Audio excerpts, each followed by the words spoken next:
4వ అధ్యాయము మత్తయి సువార్త 4వ అధ్యాయము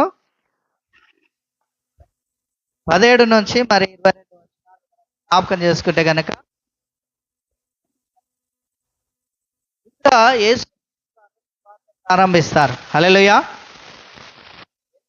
వారు సువార్త ప్రారంభిస్తాడు. చూడండి 17వ వచనంలో, అప్పటి నుండి యేసు పరలోక రాజ్యము సమీపించినది గనుక మారు మనసు పొందుడని చెప్పుచు ప్రకటింప మొదలుపెట్టాను.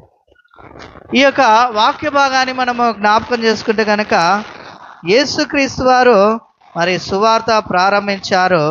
నిజంగా ఆయన మరి వాక్యం బోధించినప్పుడు ఆయన వయసు ఎంత అని మనము జ్ఞాపకం చేసుకుంటే కనుక లూకా సువార్త 3వ అధ్యాయము 23వ వచనంలో చూస్తే, లూకా సువార్త 3వ అధ్యాయం 23వ వచనం,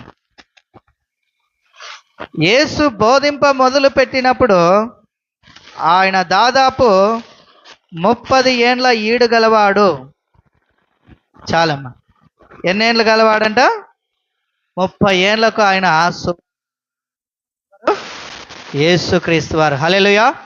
ఎవరు ప్రారంభించారు? వారు 30 ఏళ్లకు సువార్తను ప్రారంభించాడు. నిజంగా దేవుని పిల్లలమైన మనం ఎప్పుడు సువార్త ప్రారంభించాలి? దేవుడు ఎప్పుడు ఎన్నుకుంటాడు? ఎప్పుడు మనల్ని నిజంగా ముందుకు నడిపిస్తాడు అని మనం ఆలోచన చేస్తే కనుక నిజంగా దేవుడు మనల్ని ఎప్పుడు ఎన్నుకుంటాడో ఒకసారి మనం వాక్య భాగంలో చూద్దాము. ఇర్మియా గ్రంథం 1వ అధ్యాయము, ఇర్మియా గ్రంథం 1వ అధ్యాయము 4వ వచనం,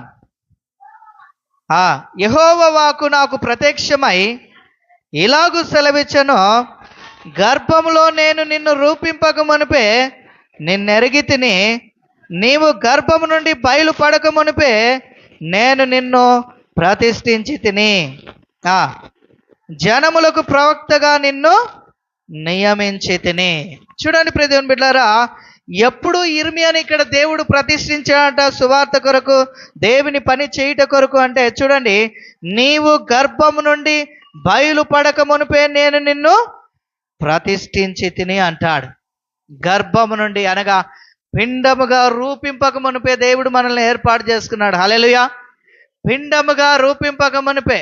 నిజంగా వాక్య భాగంలో మరి మనం జ్ఞాపకం చేసుకుంటే యేసు ప్రభు వారు 30 సంవత్సరాలకు సువార్త ప్రారంభించాడు కదా, మనల్ని కూడా అప్పుడే వాడుకుంటాడు కదా అని అనుకోవడం చాలా పొరపాటు. మనుషులకు దేవుడు అలాగూ లేదు. దేవుడు మనుషులను ఏర్పాటు చేసుకుంటున్నాడు, వాడుకుంటున్నాడు. హల్లెలూయా. చూడండి ప్రియ దేవుని బిడ్డలారా, నిజంగా ఈ వాక్య భాగాన్ని మనము జ్ఞాపకం చేసుకుంటే కనుక నిజంగా మత్తయి సువార్తలో ఆయన సువార్త 30 ఏళ్లకు ప్రారంభించాడు. మరి ఆయన సువార్త ప్రకటించడం మొదలుపెట్టి తర్వాత ఆయన చేస్తున్న పని ఏంటంటే నిజంగా తనతో పాటు దేవుడు ఏం చేశాడంటే 12 మంది శిష్యులను తాను ఏర్పాటు చేసుకున్నాడు. ఎంతమందిని? 12 మందిని. హల్లెలూయా. ఎంతమందిని ఏర్పాటు చేసుకున్నాడు? 12 మందిని. చూడండి, మొట్టమొదటిగా ఆయన పిలుస్తూ ఉన్నాడు. 18వ వచనంలో, యేసు గలిలయ సముద్ర తీరమున నడుచుచుండగా పేతురు అనబడిన సీమోను అతడి సహోదరుడైన ఆంద్రయ్యను, ఇద్దరు సహోదరులు సముద్రంలో వలలు వేయుట చూచెను. వారు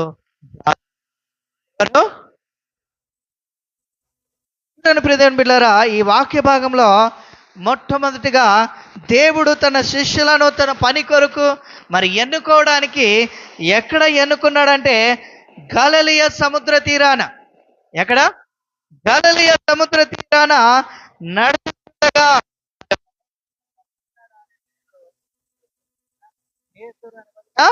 సీమోను, మరొక వ్యక్తి ఎవరంటే ఆంద్రయ్య కదా.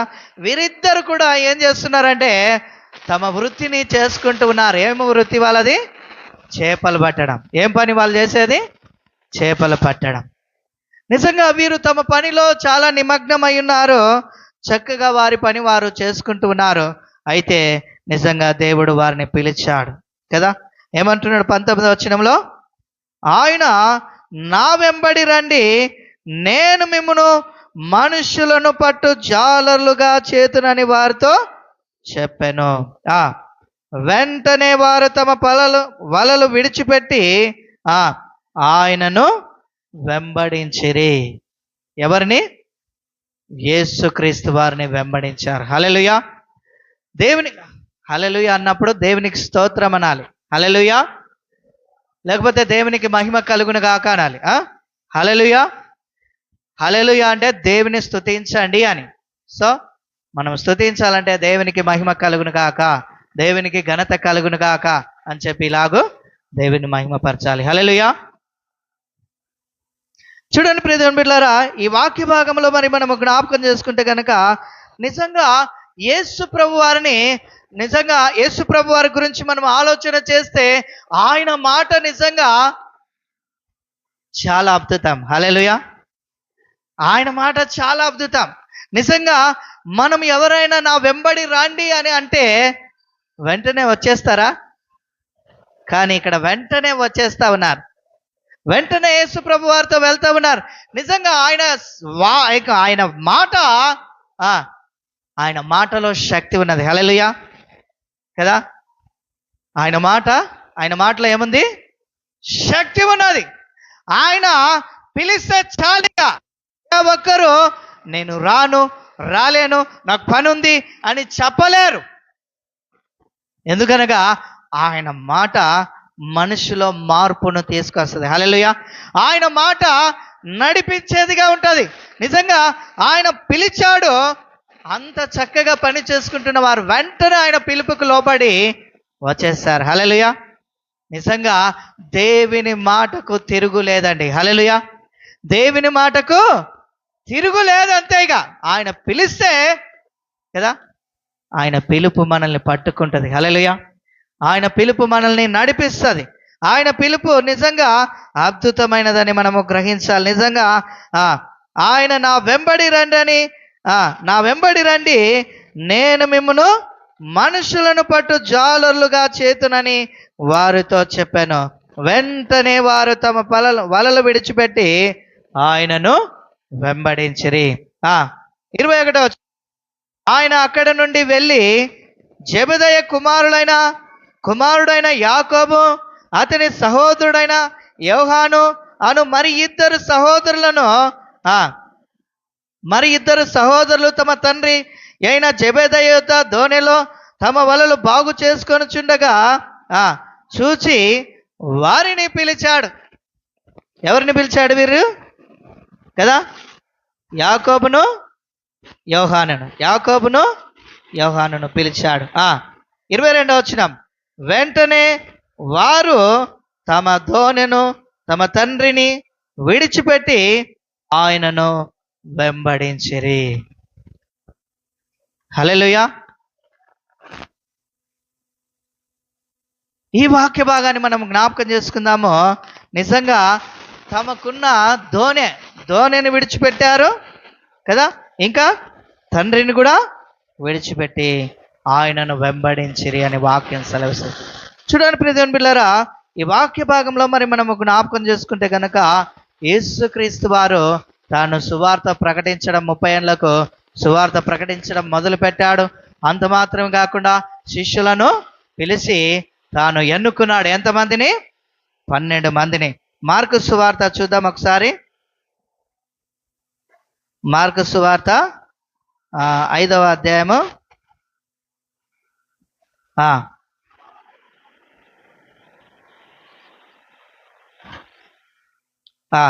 మార్కు సువార్త 3వ అధ్యాయము 13 నుంచి. ఆయన కొండ ఎక్కి తనకిష్టమైన వారిని పిలువగా వారు ఆయన యొద్దకు వచ్చిరి. వారు తమతో కూడా ఉండునట్లును దయ్యములు వెళ్ళగొట్టుటకు అధికారము గలవారై సువార్త ప్రకటించుటకును వారిని పంపవలనని ఆయన 12 మందిని నియమించాను. వారెవరనగా ఆయన పేతురు అని పేరు పెట్టిన సీమోను, జెబెదయి కుమారుడగు యాకోబు, అతని సహోదరుడగు యోహాను, వీరిద్దరికి ఆయన బోయనెర్గాస్ అని పేరు పెట్టెను. బోయనెర్గాస్ అనగా ఉరిమేడు వారని అర్థం. ఆంద్రేయ, ఫిలిప్పు, బర్తలోమయ, మత్తయి, తోమ, అల్ఫాయి కుమారుడగు యాకోబు, తద్దాయి, కానానీయుడైన సీమోను, ఆయనను అప్పగించిన ఇస్కరియోతు యూదా అని వారు. ఈ విధంగా 12 మందిని ఆయన ఏర్పాటు చేశాడు. హల్లెలూయా. 12 మందిని ఏర్పాటు చేశాడు. నిజంగా అలనాడు విన్న స్వరాన్ని, అలనాడు విన్న మాటల్నే ఈరోజు మనం వింటున్నాం. ఆయన నిజంగా వాక్యం సెలవిస్తుంది. వాక్యం అంటే ఎవరు? ఒకసారి చదవండి ఆ మాట. యోహాను సువార్త 1వ అధ్యాయము 1వ వచనం. ఆదియందు వాక్యముండెను, వాక్యము దేవుని యొద్ద ఉండెను, వాక్యము దేవుడై ఉండెను. హల్లెలూయా. వాక్యము దేవుడై ఉండెను. ఈ వాక్య భాగంలో నిజంగా ఆ వాక్యము దేవుడై ఉన్న దేవుడే మరి నిన్ను నన్ను నా వెంబడి రండి అంటే నిజంగా మనం వెంబడించగలమా ఆయనను? మనం ఆలోచన చేయాలి ప్రియదేవుని బిడ్డలారా. నిజంగా వారు నిజంగా తమ ధోనెలను, తమ పనిని, తమ తండ్రులను విడిచిపెట్టి ఆలోచన చేయలేదు. కొంచెం ఆగు ప్రభువా, మేము ఇంటికాడ వెళ్ళి చెప్పి వస్తామని చెప్పి కూడా మరో మాట మాట్లాడలేదు. యేసు ప్రభు పిలవంగానే వారు ఆయనను వెంబడించారు. నిజంగా దేవుడి రోజు నిన్ను పిలిస్తే నీవు ఆయన వెంబడించగలవా? ఆయన సువార్తను ప్రకటించగలవా? ఆయన మాటకు లోబడగలవా? ఒకసారి మనల్ని మనము ఆలోచన చేసుకోవాలి ప్రియదేవుని బిడ్డలారా. నిజంగా ఎందుకు దేవుడు మరి పిలుస్తూ ఉన్నాడంటే, నిజంగా వాక్యం ఆయన సెలవిస్తూ ఉన్నాడు. ఏమనంటే, మరియు మీరు సర్వలోకమునకు వెళ్ళి సర్వ సృష్టికి సువార్తను ప్రకటించాలి. ఎందుకనంటే ఏ ఒక్కడు నశించిపోకూడదు, నరకానికి వెళ్ళకూడదు కదా, రక్షణ పొందుకోవాలి, రాకడకు సిద్ధపడాలని చెప్పి దేవుడు నిన్ను పిలుస్తా ఉన్నాడు. నా వెంబడి రండి, నేను మిమ్ములను మనుషులను పట్టు జాలర్లుగా కదా, సువార్తను ప్రకటించేవారుగా నేను మిమ్మను వాడుకుంటాను అంటున్నాడు. ప్రియదేవుని బిడ్డలారా, చూడండి ప్రియదేవుని బిడ్డలారా, ఈ మాటలు వింటున్న దేవుని సంగమా, నిజంగా యేసుక్రీస్తు వారు తనతోనే సువార్తను ఆపలేదు. నిజంగా 30 ఏళ్లకు మొదలు పెట్టాడు కదా, 3.5 సంవత్సరాలనే ముగించేశాడు. 3.5 సంవత్సరాలనే ముగించాడు. అయితే ఈ 3.5 సంవత్సరంలో ఈ 12 మందిని ఎన్నుకున్నాడు. తర్వాత 70 మందిని ఎన్నుకున్నట్టుగా కూడా ఉంది. తర్వాత ఇద్దరిద్దరిని వారిని సువార్తకు పంపించాడు. నిజంగా వారు కూడా చక్కగా దేవుని కార్యాలు చేశారు. వారు కూడా చక్కగా దేవుని కార్యాలను చేయగలిగినారు. చూడండి ప్రియదేవుని బిడ్డలారా, మత్తయి సువార్త 10వ అధ్యాయము, మత్తయి సువార్త 10వ అధ్యాయము మొదటి నుంచి చదువుదాం. ఆయన తన 12 మంది శిష్యులను పిలిచి, చూడండి, పిలిచిన వాడు నిజంగా అధికారం కూడా అనుగ్రహిస్తూ ఉన్నాడు. నిజంగా నార్మల్గా వాళ్ళను పంపించలేదు, వారికి అధికారం ఇచ్చి పంపిస్తా ఉన్నాడు. ఏమంటున్నాడు చూడండి, ఆయన తన 12 మంది శిష్యులను పిలిచి అపవిత్రాత్మలను వెళ్ళగొట్టుటకు. దేనిని వెళ్ళగొట్టుటకు? అపవిత్ర ఆత్మలను వెళ్ళగొట్టుటకు. ఇంకా ప్రతి విధమైన రోగమును, ప్రతి విధమైన వ్యాధిని స్వస్థపరచుటకును వారికి అధికారం ఇచ్చి పంపించాడు. నిజంగా దయ్యాలను వెళ్ళగొట్టడానికి, రోగాలను స్వస్థపరచడానికి, ఇంకా వ్యాధులను స్వస్థపరచడానికి దేవుడు అధికారం ఇచ్చి తన శిష్యులైనటువంటి వారిని పంపిస్తా ఉన్నాడు. చూడండి, ముందు భాగంలో 12 మందిని మరి అక్కడ పేర్లు రాయినట్టుగా చూస్తున్నాం. 2వ వచనం నుంచి 4వ వచనంలో ఆ 12 మంది అపోస్తుల పేర్లేవనగా, మొదట పేతురు అనబడిన సీమోను, అతని సహోదరుడగు ఆంద్రేయ, జెబెదయి కుమారుడగు యాకోబు, అతని సహోదరుడైన యోహాను, ఫిలిప్పు, బర్తలోమయ, తోమ, సుంకరి అయిన మత్తయి, అల్ఫాయి కుమారుడగు యాకోబు, తద్దయ్యను మారు పేరు గల లెపాయి, కానానీయుడైన సీమోను, ఆయనను అప్పగించిన ఇస్కరియోతు యూదా. 5వ వచనం, యేసు 12 మందిని పంపుచు. ఎంతమందిని? ఆ 12 మందిని సువార్తకు పంపుచు వారిని చూచి వారికి ఆజ్ఞాపించినదేమనగా, మీరు అన్యజనుల దారిలోనికి వెళ్ళకుడి, ఏ సమరయ పట్టణములోనైనను ప్రవేశింపకుడు గాని ఇశ్రాయేలు నరసించిన గొర్రెల యొద్దకే వెళ్ళుడి. వెళ్ళుచు పరలోక రాజ్యము సమీపించి ఉన్నదని ప్రకటించుడి, రోగులను స్వస్థపరచుడి, చనిపోయిన వారిని లేపుడి, కుష్ఠరోగులను శుద్ధులుగా చేయుడి, దయ్యములను వెళ్ళగొట్టుడి, ఉచితముగా పొందితిరి ఉచితముగా ఇయుడి. ఉచితముగా పొందితిరి ఉచితముగా ఇయుడి. ఇంకా మీ సంచులలో బంగారంనైనను వెండినైనను రాగినైనను ప్రయాణము కొరకు జాలనైనను 2 అంగీలనైనను చెప్పులనైనను చేతి కర్రనైనను సిద్ధపరచుకొనకుడి. నిజంగా శిష్యులకు సేవకు పంపిస్తూ ఇక మీకేం అవసరం లేదు, మీరు ఎక్కడికి వెళ్తారో అక్కడే అన్నీ సిద్ధపరచబడతాయి. ఎందుకంటే పనివాడు జీతానికి పాత్రుడు. హల్లెలూయా, హల్లెలూయా. ఆదరి చేరే దారే కనరాదు, సందె వెలుగు కనుమరుగైపోయే. చిన్నగా మెల్లగా చపాలు కొట్టడం స్టార్ట్ చేయండి. నా జీవితాన చీకటలే పోగే. దరి చేరే దారే కనరాదు, సందె వెలుగు కనుమరుగైపోయే. నా జీవితాన చీకటులే మోగే. ఆదరి చేరే ఓ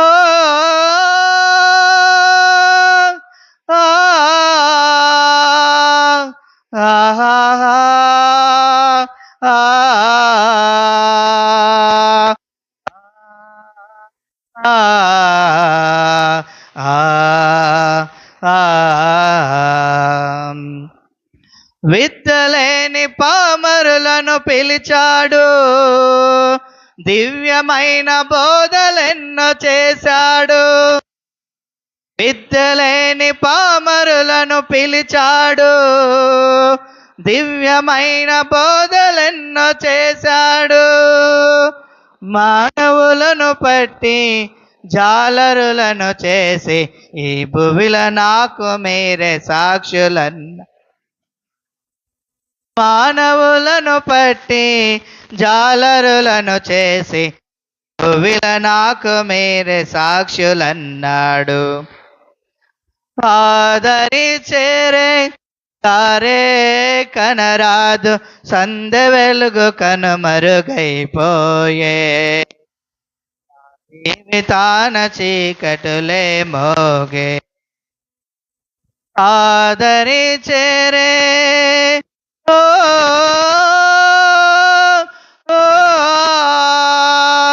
ఆహా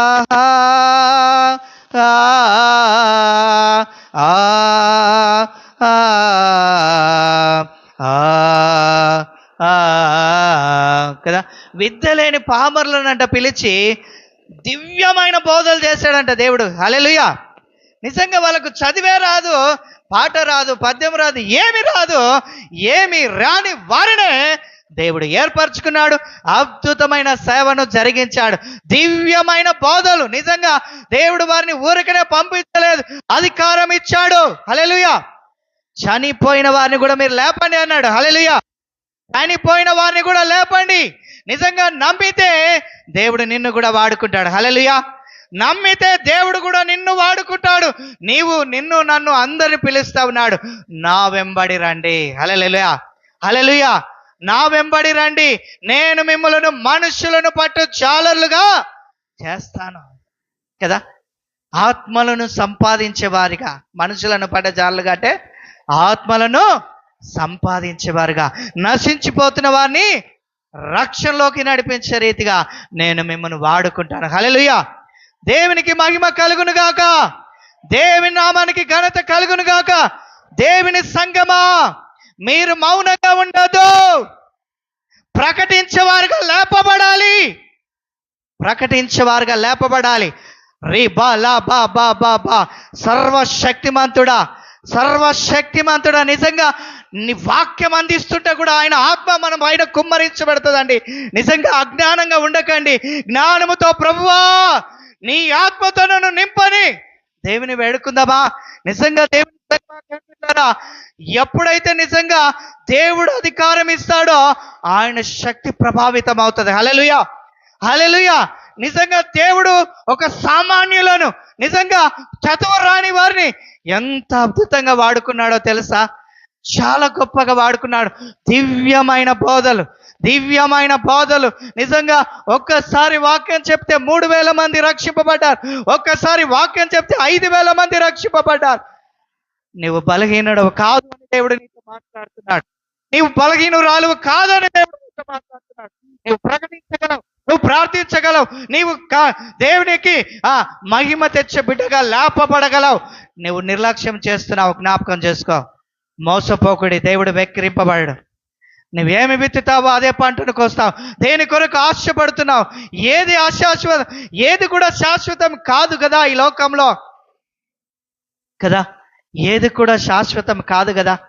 ఏది కూడా శాశ్వతం కాదు కదా. దేని కొరకు నువ్వు ప్రయాసపడుతున్నావు? నిజంగా నిన్ను కన్న తండ్రి దుఃఖపడుతున్నాడని నువ్వు మరి గ్రహించట్లేదా? దుఃఖపడుతున్నాడని నువ్వు గ్రహించట్లేదా? నిజంగా నువ్వు చెవులు విని కూడా విననట్టుగా, చూసి కూడా చూడనట్టుగా ప్రభువా నా వెంబడి రండని నువ్వు పిలుస్తా ఉన్నావు. అయితే ప్రభువా నీ పిలుపుకు లోబడుటకు నాకు నేర్పించమని నీవెప్పుడైనా ప్రార్థన చేసావా? నేను నీకు లోబడతాను ప్రభా, ఇదిగో దేవా నా జీవితం కదా. దేవునికి అప్పగించగలవా? ఇదిగో దేవా నా జీవితం, ఆపాదమస్తకం నీకంకితం. నిజంగా అంకితం చేస్తున్నామా? కేవలం పాటలోనే పెదవుల ద్వారానే పలుకుతున్నామా? అంకితము చేస్తున్నామా దేవునికి మన జీవితాన్ని? అంకితము చేస్తే నిన్ను కూడా అనేక జనములకు ప్రవక్తగా, జనములకు ప్రవక్తినిగా దేవుడు లేవనెత్తడానికి, బలపరచడానికి, బలముగా వాడుకోవడానికి ఆయన ఎప్పుడు కూడా ఆలస్యము చేసే దేవుడు కానే కాదు అని దేవుడు హెచ్చరిక చేస్తూ ఉన్నాడు. దేవుడు వాక్యమే సెలవిస్తుంది ఏమనంటే, నీవెప్పుడు బలహీనుడవో అప్పుడే బలవంతుడవు.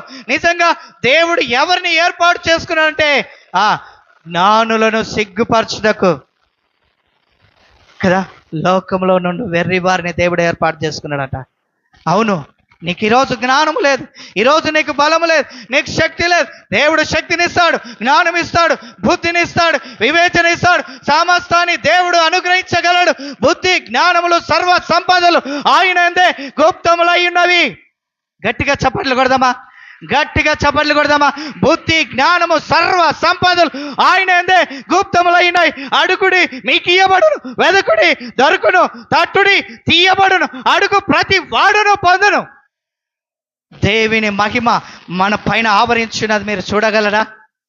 నిజంగా దేవుని పైన దేవుని యొక్క ప్రభావం మనల్ని కమ్ముకుంటుంది. ఇప్పుడు దేవుని అగ్ని అభిషేకం మన మధ్యలో పని చేస్తూ ఉన్నది.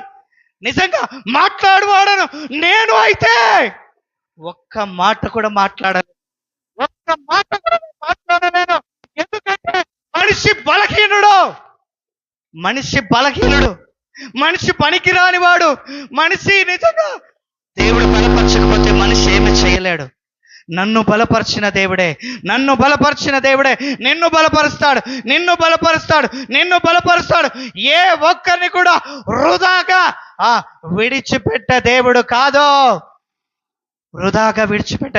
అందరు గట్టిగా చప్పట్లు కొడదామా? ఎవరిని కూడా దేవుడు వృధాగా విడిచిపెట్టే దేవుడు కాదు. ప్రతి ఒక్కరి మనిషి పట్ల దేవుడు ఒక గొప్ప ప్రణాళిక కలిగి ఉన్నాడు. ప్రతి మనిషి పట్ల ఒక గొప్ప ప్రణాళిక కలిగి ఉన్నాడు. ప్రియదేవుని బిడ్డలారా, ఒక మనిషి పట్ల నిజంగా నువ్వు సమయాన్ని వృధా చేస్తున్నావు. అందుకే నిజంగా దేవుడు అద్భుత రీతిగా మన బ్రదర్ ద్వారా మాట్లాడాడు. దేవుడు నీకు ఇచ్చిన కాలం ఎంత, నీవు దేవునితో సమయాన్ని ఎంత సమయం గడుపుతూ ఉన్నావు కదా, నీవు ఎంత సమయాన్ని దేవునికి ఇస్తున్నావు. నిజంగా పోయిన వారం దేవుడు స్పష్టంగా మాట్లాడాడు. నిజంగా ఈ యొక్క సమయంలో మనందరం కూడా నిజంగా పరీక్ష చేసుకోవాలి. ప్రతిదేవుని బిడ్డలారా, ఆశమాషగా జీవితాన్ని గడపద్దండి. అది నిజంగా నీకు ఎప్పటికీ దీవెన తీసుకురాదు. అది ఎప్పటికీ నీకు ఫలింపులోనికి రానియదు. అది ఎప్పటికీ నీకు అభివృద్ధి కానియదు. అది ఎప్పటికీ నీకు ప్రయోజనకరము కాదు. నీకున్న జ్ఞానాన్ని బట్టి రా, దేవుని మందిరానికి రా, నేర్చుకొని సువార్త ప్రకటించు, వెదజల్లు. ఆ సువార్త అనే సునాదాన్ని, సువాసనను వెదజల్లండి. లోకంలో అపవాది తనకు సమయం కొద్దిగా ఉందని ఎవరిని మృంగుదనని గర్జించే సింహం వలె లేస్తా ఉన్నాడు. లోకంలో పగ రేపుతా ఉన్నాడు. మనుషుల్లో ఏం రేపుతా ఉన్నాడు? పగను రేపుతా ఉన్నాడు. సువార్తను ఆపుతా ఉన్నాడు. గ్రామాలలో ఆపుతూ ఉన్నాడు. నిజంగా స్త్రీలనని చూడకుండా కూడా కొడుతూ ఉన్నారు. స్త్రీలను కూడా అవమానపరుస్తూ ఉన్నారు. స్త్రీలనని చూడకుండా కూడా ఈ దినాల్లో నిజంగా మనం ఈ విధంగా నిజంగా కామ్గా ఉన్నంత కాలము నిజంగా నీ వలన ఏంటి ప్రయోజనం? నిజంగా నువ్వు కుటుంబంలో అలాగే ఉంటావా? ప్రయోజనం లేకుండా? కుటుంబంలో అలాగుంటే నీ భర్త కానీ నిన్ను తిట్టడా? నీ భార్య కానీ నిన్ను ఒక మాట అనరా? నువ్వు ఎలాగో ప్రయోజనం లేకుండా ఉంటున్నావు దేవుని సన్నిధిలో. దేవుని కొరకు ఎందుకు లేపబడకూడదు? దేవుని కొరకు ఎందుకు వాడబడకూడదు? నువ్వు ప్రార్థన చేయగలుగుతావా? వచ్చి మందిరంలో ప్రార్థనలు మొదలుపెట్టు. నువ్వు సహాయం చేయగలవా? సహాయం చేయి. పాటలు పాడగలవా? వచ్చి దేవుని మందిరంలో దేవుని ఆరాధన చేయి. ప్రార్థనలు నిత్యము సంఘంలో ప్రార్థన చేయాలి. కొందరు ప్రార్థన చేయాలి, కొందరు సువార్తకు వెళ్ళాలి, కొందరు సహాయం చేయాలి. రకరకాలుగా సేవ అందాలి. నిజంగా పేదలకు బీదలకు సహాయం కూడా చేయాలి. అక్కడక్కడ ఆకలితో ఉన్న వారికి ఆహారం పెట్టాలి. వాక్యం అదే అంటుంది. నిజమైన భక్తి అదే. ఆకలిగా ఉన్న వారికి ఆహారం పెట్టాలి కదా. అవసరతలో ఉన్న వారికి సహాయం చేయాలి. చూడండి ప్రియ దేవుని బిడ్డలారా, పాట దేవుడు నిజంగా భక్తుని ద్వారా ఎవరు రాశారు కానీ చాలా అద్భుతంగా రాశారు. ఏమని? సంగమ మౌనము దాచకుమా, కోసేటి పనిలోన పాల్గొందుమా కదా. సంగమ మౌనంగా ఉండొద్దు అంటున్నాడు దేవుడు. మౌనంగా ఉండొద్దు. ఎంతకాలం మౌనంగా ఉంటారు? నిజంగా ప్రియ దేవుని బిడ్డలారా, ఈ వాక్య భాగాన్ని మనము జ్ఞాపకం చేసుకుంటే ఆ పాట కొంచెం పూర్తి చేద్దాం. సంగమ మౌనము దాచకుమా, కోసేటి పనిలోన పాల్గొందుమా, యజమాని నిధులన్నీ నీవే కదా. ఇక్కడ చూడండి ఏమంటున్నాడు? యజమాని నిధులన్నీ మనవేనట. అందుకే అక్కడ అది మీరు బంగారు కానీ వెండి కానీ ఏది కూడా మీరు తీసుకెళ్ళకండి. ఎక్కడికి వెళ్తారో అక్కడ నేను సిద్ధపరుస్తానంటాడు కదా. ఏమి తీసుకోవాలి? అందుకే సంగమ మౌనము దాల్చకుమా, కోసేటి పనిలోన పాల్గొందుమా. కోసేటి పని అంటే సువార్త ప్రకటించే పనిలో ముందుకు నడవాలి అని అర్థం. సువార్త ప్రకటించే పనిలో ముందుకు సాగాలని అర్థం. ప్రియ దేవుని బిడ్డలారా, నిజంగా యజమాని నిధులు అన్ని మనవే. దేవుడు అంటే నిజంగా చివరి వచనంలో ఆ పాటలో ఏమనుందంటే, శ్రమలేని ఫలితంబు నీకియగా, వలదంచు వెనుదీసి విడిపోదువా. నిజంగా శ్రమలేని ఫలితం దేవుడు నీకు ఇస్తానంటే, లేదు నా కష్టం నేనే పడతాను, నువ్వేమొద్దు నాకు సహాయం చేసేది అన్నట్టుగా ఉంది మన పరిస్థితి. నిజంగా దేవుడు శ్రమలేని ఫలితం దేవుడు మనకి ఇస్తాడంట. శ్రమలేని ఫలితంబు నీకియగా, వలదంచు వెనుదీసి విడిపోదువా, జీవార్థ ఫలములను భుజింపవా, నిత్య జీవార్థ ఫలములను భుజింపవా, ఇది కోతకు సమయం పనివారి తరుణం, ప్రార్థన చేయుదమా. చెప్పానా? ప్రార్థన చేయాలి సంఘంలో కదా. ప్రార్థనలు చేయాలి, యాచనలు చేయాలి, విజ్ఞాపనలు చేయాలి, కృతజ్ఞతలు చెల్లించాలి కదా. ఇది కోతకు సమయం పనివారి తరుణం, ప్రార్థన చేయుదమా. ఇది కోతకు సమయం పనివారి తరుణం, ప్రార్థన చేయుదమా. చూడండి ప్రియ దేవుని బిడ్డలారా, నిజంగా యేసు ప్రభువారు తన 12 మంది శిష్యులను పంపించాడు. నిజంగా వారు కూడా ఆయన కాలంలో సేవ చేశారు. కానీ మధ్యలో యేసుక్రీస్తు వారు సిలువబయబడిన తర్వాత, సిలువకు అప్పగించబడిన తర్వాత వారు యేసు ప్రభు నుంచి పారిపోయారు. యేసు ప్రభు నుంచి పారిపోయారు. అందరు కూడా దాక్కున్నారు. అందరు కూడా ఆయన మరణించి తిరిగి లేచిన తర్వాత అపోస్తుల కార్యం 1వ అధ్యాయం 5వ వచనంలో అంటాడు ఏమనంటే, మీరు కొద్ది దినములలోగా పరిశుద్ధాత్మలో బాప్తిసం పొందుతారు. 5వ వచనం చదవండి. యోహాను నీళ్లతో బాప్తిసం ఇచ్చను గాని కొద్ది దినములలోగా పరిశుద్ధాత్మలోను మీరు బాప్తిసం పొందుతారన్నాడు. నిజంగా ఎప్పుడు పారిపోయారంటే, దేవుని ఆత్మ నడిపింపు లేనప్పుడు, పరిశుద్ధాత్మ శక్తితో నింపబడినప్పుడు వారు పారిపోయారు. కానీ నిజంగా చూడండి, 8వ వచనం చదవండి, అదే అధ్యాయము. ఆయనను పరిశుద్ధాత్మ మీ మీదకి వచ్చినప్పుడు మీరు శక్తి నొందెదరు. హల్లెలూయా. ఆయనను పరిశుద్ధాత్మ మీ మీదకి వచ్చినప్పుడు మీరు శక్తి నొందెదరు అని చెప్పి దేవుడు ఆత్మతో నింపబడడం అంటే బలముతో నింపబడడం, శక్తితో నింపబడడం. నిజంగా ఆ బలముతో నింపబడితే భూదిగంతముల వరకు మనం సాక్షులుగా నిలబడగలుగుతామంట కదా. చూడండి కింది భాగం చదువుదాం. ఈ విధంగా మరి ఆయన ఆరోహణమై చెప్పి వెళ్ళిపోయాడు. వారు ఏం చేస్తారంటే 11వ వచనంలో, వారు పట్టణంలో ప్రవేశించి తాము బస చేయుచుండిన మేడగదిలోనికి ఎక్కిపోయిరి. ఈ విధంగా 120 మంది స్త్రీలు పురుషులు ఆ మేడగదిలో ప్రార్థనలు చేశారు. చూడండి 14వ వచనంలో, వీరును వీరితో కూడా కొందరు స్త్రీలను యేసు తల్లి అయిన మరియయు ఆయన సహోదరులను ఏక మనసుతో ఎడతెగక ప్రార్థన చేయుచుండిరి.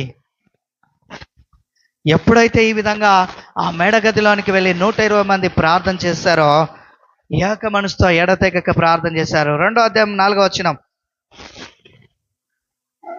అందరూ పరిశుద్ధాత్మతో నిండిన వారై ఆ ఆత్మ వారికి వాక్శక్తి అనుగ్రహించిన కొలది అన్య భాష మాట్లాడసాగిరి. హల్లెలూయా, హల్లెలూయా, బోలేసు మహారాజుకే. చూడండి ప్రియ దేవుని బిడ్డలారా, నిజంగా ఈ ఆత్మ అనుభవం లేక వచ్చిన తర్వాత ఇక సువార్త ఆపలేదు. హల్లెలూయా.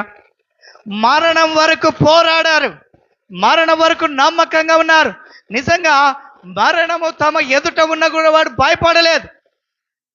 మరణానికే నన్ను ఏ విధంగా, నిజంగా పేతురు అన్నాడంట, యేసు ప్రభును ఇట్లా నిలువుగా సిలువ వేశారు, నన్ను తల కిందులు సిలువ వేయండి అని తల వంచాడంట ఇట్లా పేతురు గారు. హల్లెలూయా. మొదటగా నిజంగా ఆయన భయపడ్డాడు కదా. 3 సార్లు అబద్ధం ఆడాడు. కోడికుయ ముందే నీవు అబద్ధం ఆడుతావంటే అబద్ధం ఆడాడు. నిజంగా సిలువను అప్పగించినప్పుడు సైనికులు వచ్చి యేసు ప్రభు వారిని తీసుకువెళ్తున్నప్పుడు అందరూ పారిపోయారు. ఈయన కూడా పారిపోయి దూరం నుండి ఆయనను వెంబడించి చూస్తూ వెళ్ళిపోయాడు. కానీ నిజంగా ఎప్పుడైతే దేవుని ఆత్మచేత నింపబడ్డారో కదా, మరణానికే తల వంచాడు. హల్లెలూయా, హల్లెలూయా. నిజంగా ఆ విధంగా మనం ముందుకు కొనసాగాలి. ఈ లోకంలో ఏమీ లేదు, ఈ లోకంలో ఏమీ లేదు కదా. ఈ లోకంలో ఏమి లేని వాడను, క్రీస్తులో అన్ని ఉన్నవాడను. ఏ కొదువా లేదయ్యా నాకు, నీవు నాతో ఉండగా ఏ దిగులు చెందను నేను ఇలలోనా. ఈ లోకములో ఏమి లేని వాడను, క్రీస్తులో అన్ని ఉన్నవాడను. జ్ఞాపకం చేసుకున్నాడు ప్రతి బిడ్డలారా. నిజంగా ఊపిరి మనకు పోసింది దేవుడు అని గ్రహించండి. బలం ఇచ్చింది దేవుడు అని గ్రహించండి. ఈ రోజు సజీవ లెక్కలు ఉంచున్నాడంటే, సజీవ లెక్కలో నువ్వు దేవుని సన్నిధిలో కూర్చున్నావంటే అది దేవుడు నీకు ఆయుష్ని పొడిగించడానికి గుర్తించాలి. హల్లెలూయా. ఆయుష్ని పొడిగించాడని గుర్తించాలి. నిజంగా మనం మర్చిపోతున్నాం కాబట్టే దేవుని కొరకు మనం ప్రయాసపడటలేదు. దేవుని యొక్క వాక్యము చివరిగా ఒక మాట చదువుకొని ముగించుకుందాము. అపోస్తుడైన పౌలు తిమోతికి రాసిన 2వ పత్రిక 4వ అధ్యాయము 2వ వచనం. వాక్యమును ప్రకటించుము, సమయమందును అసమయమందును ప్రయాసపడము. చూడండి దేవుడు ఎంత అద్భుతంగా మాట్లాడుతున్నాడు. వాక్యమును ప్రకటించాలంటున్నాడు. ఎప్పుడు అంట? సమయమందు అసమయందు, రాత్రైనా పగలైనా ఎప్పుడు అవకాశం దొరికితే అప్పుడు ప్రకటిస్తూనే ఉండాలి. ఎప్పుడు అవకాశం దొరికితే అప్పుడు ప్రకటిస్తూనే ఉండాలి. నిజంగా సమయాన్ని మనం వృధా చేయకూడదు. దేవుని పాదాల దగ్గర సమయాన్ని గడపాలి. మోకాల ప్రార్థన చేయాలి, కన్నీటి ప్రార్థన చేయాలి, ఉపవాస ప్రార్థన చేయాలి. ప్రియదేవుని బిడ్డలారా, నిజంగా ఎప్పుడైతే యేసు ప్రభు వారి శిష్యులు నిజంగా ఎప్పుడైతే దేవుని ఆత్మచేత నింపబడ్డారో ఇక సేవలో వెనుదిరగలేదు. హల్లెలూయా. పారిపోలేదు, కానీ ముందుకే సాగిపోయారు. హల్లెలూయా. ముందుకే సాగిపోయారు. ఇక వారి బ్రతుకంతా కూడా నిజంగా అద్భుతంగా దేవుని సేవలోనే చనిపోయారు. హల్లెలూయా. దేవుని సేవలోనే చనిపోయారు. నా కుటుంబము, నా భార్య, నా పిల్లలు, నేను వారి కొరకు కష్టపడాలని ఆలోచన లేనే లేదు వారిలో. దేవుడు పిలిచాడు, దేవుని ప్రణాళిక ప్రకారంగా వారు ముందుకు కొనసాగారు. అద్భుతంగా సువార్తను ప్రకటించారు. దేవుడిచ్చిన అధికారాన్ని ఉపయోగించుకున్నారు. దయ్యాలను వెలగొట్టారు, రోగులను స్వస్థతపరిచారు అధికారంగా. నిజంగా మరి అదేవిధంగా చనిపోయిన వారిని లేపగలిగారు. అనేక అద్భుతాలు వారు చేస్తూ అద్భుతంగా సేవలు వాడబడ్డారు. నిజంగా మరణం వరకు నమ్మకంగా సేవ చేసి నిజంగా నా విశ్వాసాన్ని కాపాడుకుంటుని నా పరుగు కడుముట్టించింది, నా కొరకు జీవకిరీటం ఉంచబడినది. ఈ మాట ఎవరన్నారు? పౌలు మాట కదా. శిష్యులు కూడా ఆ విధంగానే ముందుకు కొనసాగారు. చూడండి ప్రియదేవుని బిడ్డలారా, దేవుని పిల్లలుగా నిజంగా జీవించుచున్నావన్న పేరు ఉన్నది. మృతుడవే అన్నట్టుగా మనం ఉండకూడదు. ఒక్కసారి మనల్ని మనం పరీక్ష చేసుకుందామా? నిజంగా దేవుడు సమయాన్ని ఇస్తూ ఉన్నాడు, సహనము చూపుతూ ఉన్నాడు, ఓర్చుకుంటూ ఉన్నాడు. నువ్వు ఇంకా విధేయత చూపుతున్నందుకు, నువ్వు ఇంకా లోబడినందుకు దేవుడు ఏడుస్తూ ఉన్నాడు. ఎంతకాలం ఆయన దుఃఖపరుస్తావు? వాక్యం సెలవిస్తుంది ఎఫెసీ 4:30 దేవుని పరిశుద్ధాత్మను దుఃఖపరచకుడి అని. నిజంగా మన చేష్టలను బట్టి, మన ప్రవర్తన బట్టి ఇంకా ఆయన పిలుపుకు లోబడకుండా మరి ఆయన దుఃఖపరుస్తున్నామేమో. ఒక్కసారి మనల్ని మనం పరీక్ష చేసుకుంటూ ఈ సమయంలో ప్రార్థన చేద్దాం. అందరం కూడా తలలు వంచుదాం, కళ్ళు మూసుకుందాం, ప్రార్థన చేద్దాం.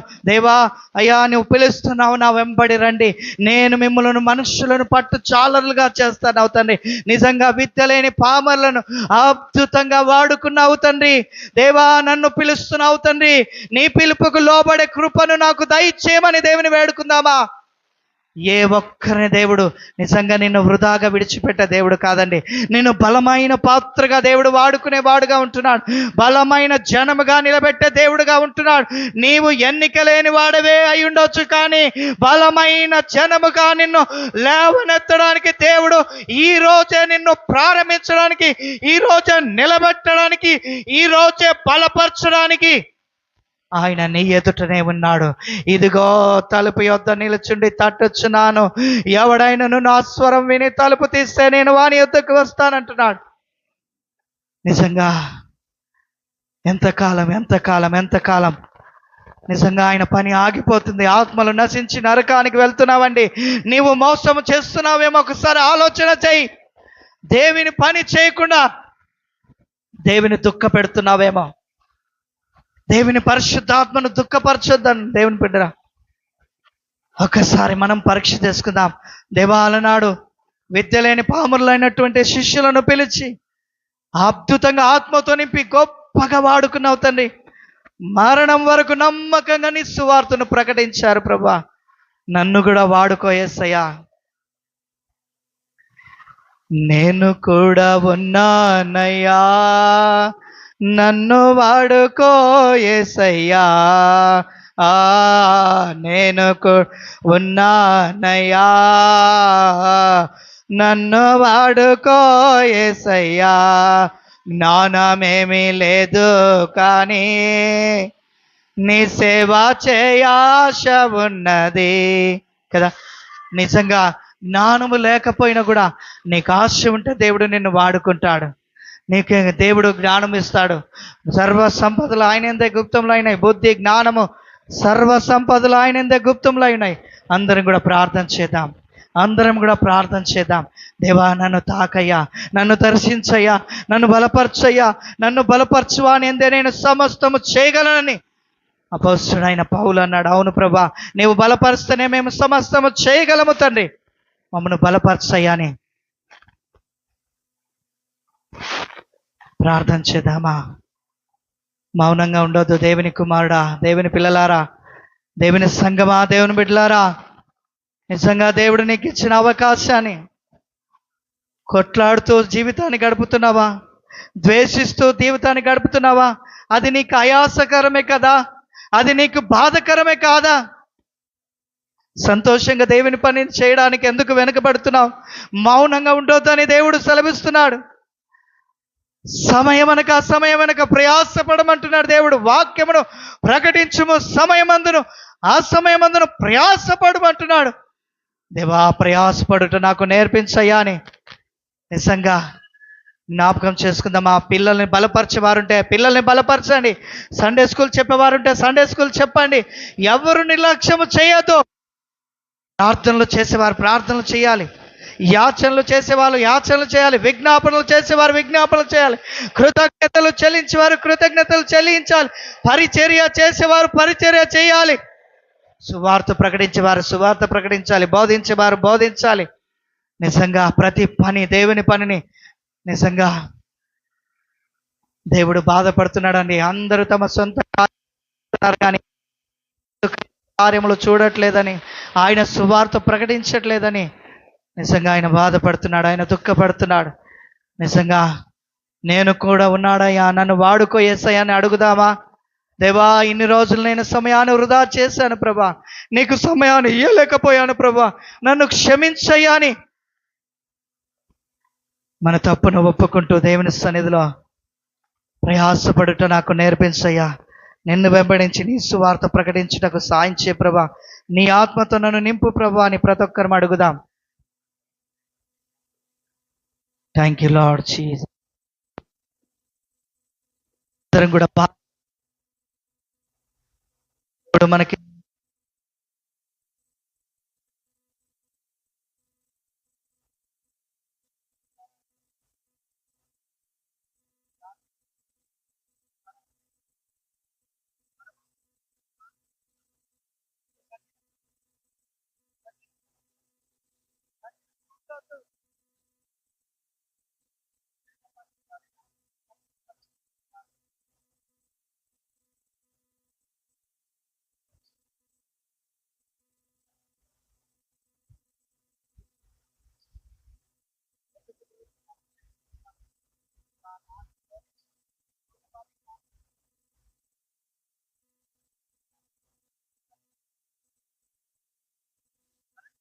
ఏవైనా పరిస్థితులు ఏవైనా వారంలో ఒక్కసారైనా ప్రభా నేను నీ సువార్తకు వెళ్తాను ప్రభా, వారంలో ఒక్కసారైనా ఒక్క రోజైనా నీ సేవకు నేను వెళ్తానని తీర్మానం చేసుకుందామా?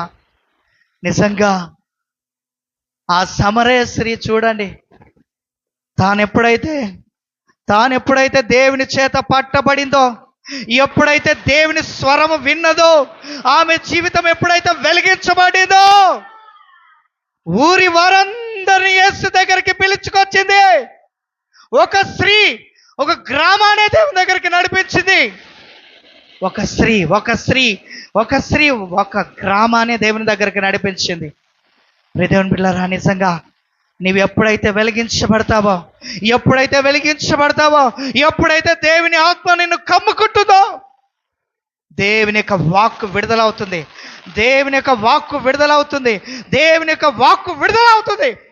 నీ నోట దేవుడి మాట ఆయన ఉంచి ఉన్నాడు, నీ హృదయంలో ఉంచి ఉన్నాడు. హల్లెలూయా. రే బా లా బా బా బా బా బా. సర్వశక్తిమంతుడా, స్తోత్రం. అడగండి. దేవా, నన్ను పట్టుకో ప్రభువా, బలమైన పాత్రగా నిలబెట్టి వాడుకో తండ్రిని. నా దోషమే, నా పాపమే అడ్డుగా వచ్చినట్లయితే దాన్ని కడిగివేయి ప్రభా నీ పవిత్ర రక్తంలో అని అడుగుదామా? నీ నిర్లక్ష్యము నీ బంధువులను, నీ స్నేహితులను నరకానికి పంపిస్తుంది. నీ నిర్లక్ష్యమే, నీ నిర్లక్ష్యమే నీ బంధువులను, నీ స్నేహితులను, నీ కండ్ల ముందర ఉన్నవారిని నిజంగా నరకానికి వెళ్తా ఉన్నారు. నీవు ఊరుకుంటే సాతానుడు ఊరుకున్నాడండి. నిజంగా దేవుడు కూడా ఊరుకుండే దేవుడు కాదు. ఆయన బలపరిచే దేవుడు, బలమైన ఆత్మతో కదిలించే దేవుడు. నిన్ను కదిలించడానికి ఆయన సిద్ధంగా ఉన్నాడు. Thank you Lord Jesus. Hallelujah. ప్రార్థన చేసుకుందాం. పరిశుద్ధుడా, నాకు సహాయం చే ప్రభా. అయ్యా, నాకు సహాయం చే ప్రభా. నేను మౌనంగా ఉండొద్దు ప్రభా. మహిమ గల దేవుడు అయిన నిన్ను గూర్చి అనేకులకు చాటి చెప్పే బలమైన పూరగా నన్ను వాడుకోదేవా. అడుగుదామా. Thank you Jesus. హల్లెలూయా. స్తోత్రం. ఒక్కొక్కరిని తాకండి ప్రభా. అయ్యా, మా దోషములు, మా పాపములు ఇంకా వ్యతిరేకంగా ఉన్నట్లయితే మమ్మల్ని క్షమించండి ప్రభా. అయ్యా, క్షమించండి ప్రభా. ఎందరైతే ఇక్కడ ఒప్పుకుంటున్నారో వారందరినీ క్షమించండి తండ్రి. మమ్మల్ని అందరినీ కలవరి శిలువలో కార్చిన రక్తంలో కడగండి ప్రభా. యేసయ్యా, పరిశుద్ధపరచండి. అయ్యా, క్షమించండి ప్రభా. అయ్యా, క్షమించండి తండ్రి. ఆత్మతో నింపండి నాయనా. అయ్యా, మరి తను అడుగు వారికి పరిశుద్ధ ఆత్మను నిశ్చయముగా అనుగ్రహిస్తున్నావు తండ్రి. ఎందరైతే అడుగుతున్నారో ఒక్కొక్కరిని మీ ఆత్మతో నింపి వాడుకోమని వేడుకుంటున్నాను తండ్రి. దేవా, నిజంగా ఒక్క సమరయ స్త్రీ, నిజంగా ఆ సమరయ పట్టణం అంతా నిజంగా సువార్త ప్రకటించడానికి కారకురాలైంది తండ్రి. నేను చూసిన వాణి నిజంగా తండ్రి, స్తోత్రం. నేను నాతో అతడే మెస్సయ్యా అని చెప్పి నిజంగా సువార్త చెప్పింది ప్రభా. ఊరి వారందరూ పిలుచుకొచ్చి నిజంగా అనేకులు మార్చబడ్డారు ప్రభా. దేవా, మేము కూడా ఆ విధంగా అనేకులను వెలిగించే బిడ్డలుగా, అనేకులను నీ యొక్క మార్గంలోకి నడిపించే బిడ్డలుగా మమ్మల్ని